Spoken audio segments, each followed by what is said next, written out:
sensitive one. John Howard, he used to be the Prime Minister of Australia. Well, he's sparked a lot of debate because he has described colonisation as the luckiest thing that's ever happened to his country. OK, now just think about that, and if you're Aboriginal or whatever, you may have a completely different view of that. But he praised Britain for being a... let me see what he praised Britain for there. Sorry, don't we get so excited there. About being the most benevolent imperial power compared to other European colonisers. Well, the question today that we're asking is it time for Britain to stop apologising for its colonial past? Well, Rafe Heydel-Mankoo says that former British colonies are some of the most successful countries in the world. But Narinder Kaur says that colonisation was never a good thing. So, good morning. Very nice to see you both. But, Rafe, you are a child of empire and, my friend, I mean, you're from Kenyan Indian descent. And you think, you're proud of that, and you think that was a good thing? Absolutely. I mean, look, we have to speak facts here. Colonialism and capitalism together lifted more people out of poverty in the world than any other two forms that we have here. Wherever you go in the world, particularly British colonialism, every region of the world, the most successful, the most democratic, and usually the richest countries are those that have a former colonial British inheritance. That applies to the Americas, South America, Africa, Asia, and elsewhere. And there's a reason that Canada, Australia, and New Zealand always rank amongst the 10 best countries in which to live, and that's because of their colonial inheritance. You know, the army, the military, schools, universities, hospitals, the infrastructure of government, the civil service, all of that is due to the British inheritance. And you know, if you look around the world, it's impossible to say that the countries of Africa and Asia and elsewhere would have had the evolution towards democratic legislatures and stable countries were it not for colonialisation. Well, it's an interesting statement. It's a brave statement. Narinder is, there's steam coming out of her ears. There really is. I mean, Rafe, you sound quite mad. I mean, I don't know where you get your facts from. Well, for history books, you should try to read one once in a while. I don't know which history books you're reading, but they're not correct, because you're talking about benefits to who? Self-indigenous people and people who were colonised. Actually, I call colonisation genocide. Let's speak facts. Your facts are actually British colonisation, genocide, killed... Genocide is a very difficult word to... I'll let you speak. Killed hundreds of millions of people. It's murder.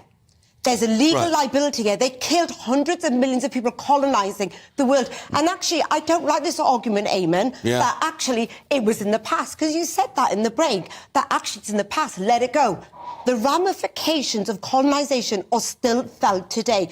Aboriginal people are still the poorest in health, education. An Aboriginal teenager is more likely to go to prison than university. It's very controversial. I mean, I'm from Ireland, and, you know, colonisation there, we still live with today. It's not... I totally understand her into your argument there, but part of me says, look ahead, stop looking back. We can't change the past. How can you look ahead when you're still suffering? People who were former slaves, their families are still suffering. No one is suffering from colonialism. Come on, Narinder, you're spouting nonsense. Firstly, hundreds of millions of people... Hundreds of millions of people were murdered. Rafe, you don't know your facts, and I feel sorry for you. Narinder may be saying... everything you said may well be true, but Narinder basically saying... it wasn't worth the price that was paid. Well, it's absolute nonsense. Firstly, there's no... Excuse me, it's now my turn to speak. Thanks so much. Hundreds of millions of people did not die underneath the British Empire. Yes, that's complete nonsense.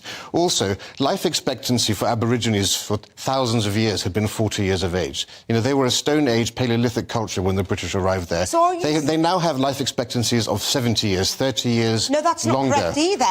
I'm sorry, I'm giving you the absolute facts here. Their life expectancy is decades less than white Australians. And there are many reasons for that, but it's not due to colonialism.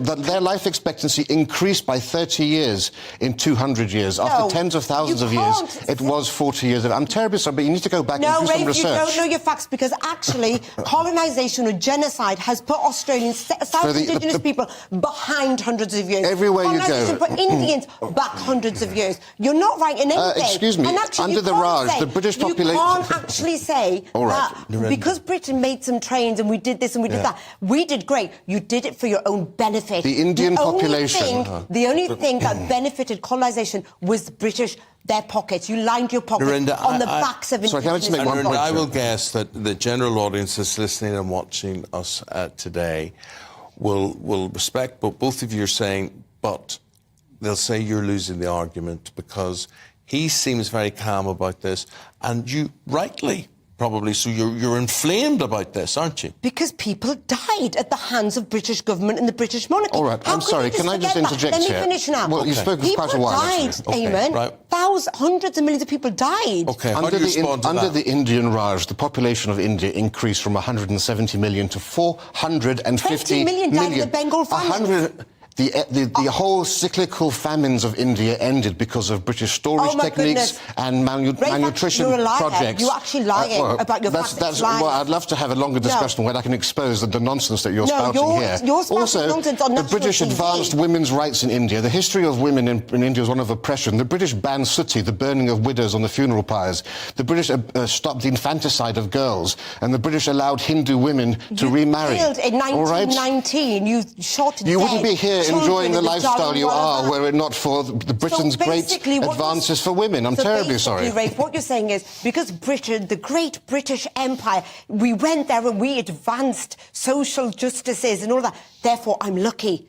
I'm not lucky if my ancestors were murdered at the hands Your of ancestors British are also generals. my ancestors. We're both They were Sikhs, murdered, all right? So don't therefore. speak as if you have People were complete murdered. domain I'm over not this. Lucky. All right? I'm not lucky. You are Indian absolutely people, lucky. Aboriginal people are not lucky because of British colonisation. British colonisation was genocide. I'm saying as And a it woman, needs as to an be Indian woman, acknowledged. you are lucky because I'm of not colonisation, lucky. because I'm your not life lucky. would not be I live as... in a country where I face racism. I could have been back home, and actually India could have been richer. Thankfully, we are richer now. Thankfully, 'cause India is one of the karma world's 5 most racist countries. I'm terribly sorry to break it to you.